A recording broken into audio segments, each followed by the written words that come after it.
Bayangkan sejenak dua negara bertetangga di Asia Tenggara sama-sama berkembang pesat, sama-sama memiliki ambisi besar, dan sama-sama ingin menunjukkan kepada dunia bahwa mereka bukan sekedar pemain regional, melainkan kekuatan yang patut diperhitungkan secara global. Di satu sisi, ada Malaysia dengan ikon kebanggaannya yang sudah mendunia, Menara Kembar Petronas. Di sisi lain, ada Indonesia yang datang dengan pendekatan berbeda, bukan sekedar membangun satu bangunan ikonik, melainkan merancang sebuah ibu kota baru dari nol yang dikenal sebagai Ibu Kota Nusantara atau IKN. Pertanyaannya sederhana, tetapi jawabannya kompleks. Siapa yang sebenarnya lebih unggul? Siapa yang lebih berani? Dan yang paling penting, siapa yang akan lebih relevan di masa depan?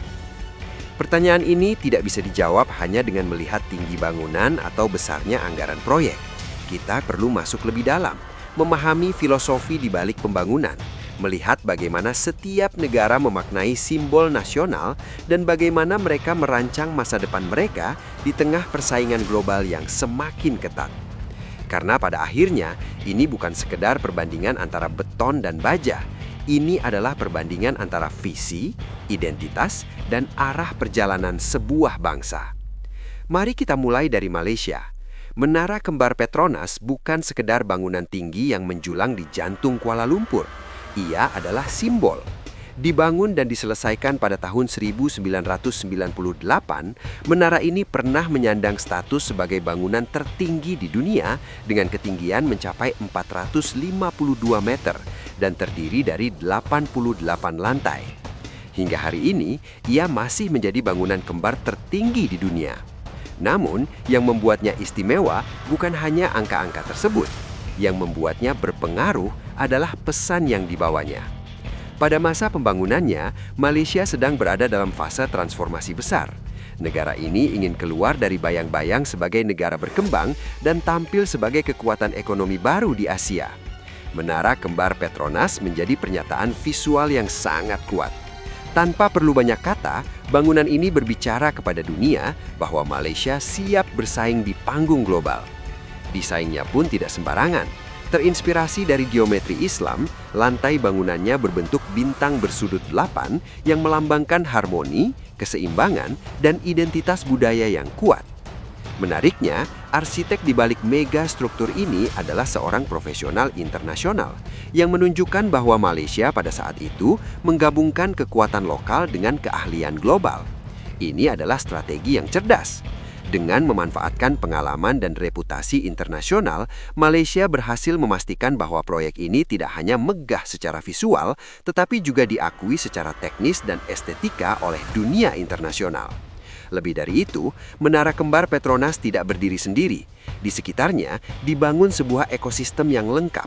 Ada pusat perbelanjaan kelas dunia, taman kota yang luas, dan berbagai fasilitas publik yang menjadikannya bukan hanya tempat kerja, tetapi juga destinasi wisata dan ruang sosial. Setiap hari, ribuan orang datang untuk melihat, merasakan, dan menjadi bagian dari pengalaman tersebut. Dalam konteks ini, Malaysia tidak hanya membangun sebuah bangunan, tetapi juga menciptakan sebuah ikon yang hidup dan terus memberikan nilai ekonomi serta budaya. Namun, apakah Indonesia hanya diam dan menyaksikan? Tentu tidak. Dengan jumlah penduduk yang jauh lebih besar dan ekonomi terbesar di Asia Tenggara, Indonesia memiliki ambisi yang tidak kalah besar. Tetapi, alih-alih menyaingi dengan pendekatan yang sama, Indonesia memilih jalan yang berbeda. Mereka tidak membangun satu menara untuk menjadi simbol. Mereka memilih untuk membangun sebuah ibu kota baru.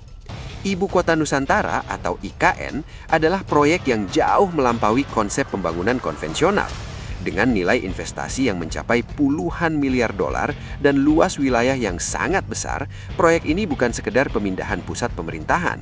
Ini adalah upaya untuk mendefinisikan ulang arah pembangunan nasional. Terletak di Kalimantan Timur, IKN dirancang sebagai kota masa depan yang berkelanjutan, modern, dan terintegrasi dengan teknologi. Pendekatan ini mencerminkan filosofi yang berbeda. Jika Malaysia memilih untuk menciptakan satu simbol kuat yang langsung dikenali dunia, Indonesia memilih untuk membangun sistem baru secara keseluruhan. Ini adalah langkah yang jauh lebih kompleks. lebih berisiko, tetapi juga berpotensi memberikan dampak yang jauh lebih besar dalam jangka panjang. Karena yang dibangun bukan hanya gedung, tetapi sebuah ekosistem baru yang mencakup pemerintahan, ekonomi, teknologi, dan kehidupan sosial. Di dalam proyek besar ini, terdapat satu bangunan yang memiliki makna simbolik yang sangat kuat, yaitu Istana Garuda. Bangunan ini dirancang menyerupai burung Garuda, lambang negara Indonesia, dengan sayap yang terbentang lebar. Tingginya mencapai 77 meter, sebuah angka yang syarat dengan makna historis. Berbeda dengan menara kembar Petronas yang melibatkan arsitek internasional, Istana Garuda dirancang oleh putra bangsa sendiri. Ini bukan sekedar keputusan teknis, tetapi juga pernyataan identitas. Disinilah perbandingan menjadi semakin menarik. Malaysia menunjukkan kekuatannya dengan menggabungkan pengaruh global dan lokal untuk menciptakan simbol yang diakui dunia. Indonesia, di sisi lain, menekankan kemandirian dan identitas nasional dengan mengandalkan talenta lokal untuk merancang simbol negara mereka. Dua pendekatan yang berbeda, tetapi sama-sama memiliki nilai dan kekuatan tersendiri. Namun kita juga harus jujur melihat realitas di lapangan. Proyek sebesar IKN tidak lepas dari tantangan. Ada keraguan dari investor, ada penyesuaian kebijakan, dan ada dinamika politik yang mempengaruhi jalannya pembangunan. Hal ini sebenarnya bukan sesuatu yang luar biasa. Sejarah telah menunjukkan bahwa proyek-proyek besar hampir selalu menghadapi kritik dan kontroversi di awal. Bahkan menara kembar Petronas pun tidak luput dari perdebatan ketika pertama kali dibangun. Banyak yang mempertanyakan apakah proyek tersebut benar-benar diperlukan atau hanya sekedar simbol ambisi. Waktu kemudian menjadi hakim yang paling adil. Hari ini menara kembar Petronas tidak hanya berdiri sebagai bangunan, tetapi sebagai salah satu ikon paling dikenal di dunia. Ia menjadi magnet wisata, sumber pendapatan, dan simbol kebanggaan nasional yang tidak terbantahkan. Pertanyaannya sekarang, apakah IKN Nusantara akan mengalami perjalanan yang sama? Apakah dalam beberapa dekade ke depan, dunia akan melihatnya sebagai contoh sukses pembangunan kota masa depan?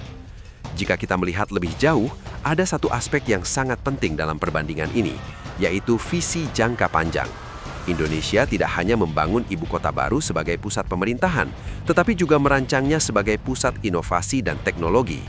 Ada rencana untuk menjadikan IKN sebagai hub teknologi yang mampu menarik perusahaan-perusahaan global dan bersaing dengan pusat teknologi lainnya di dunia.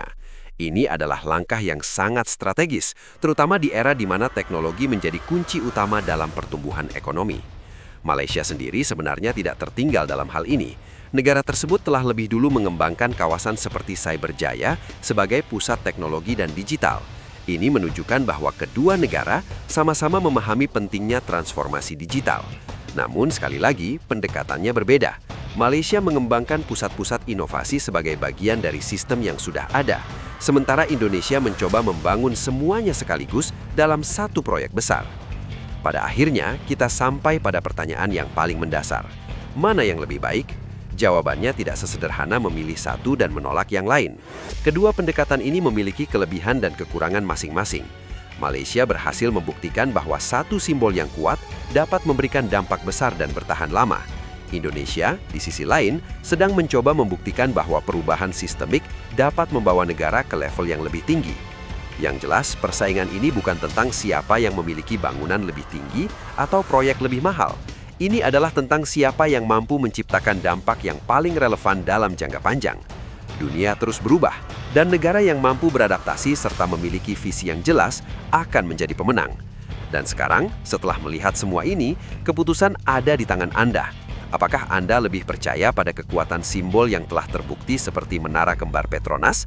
Ataukah Anda melihat potensi besar dalam pendekatan revolusioner seperti IKN Nusantara?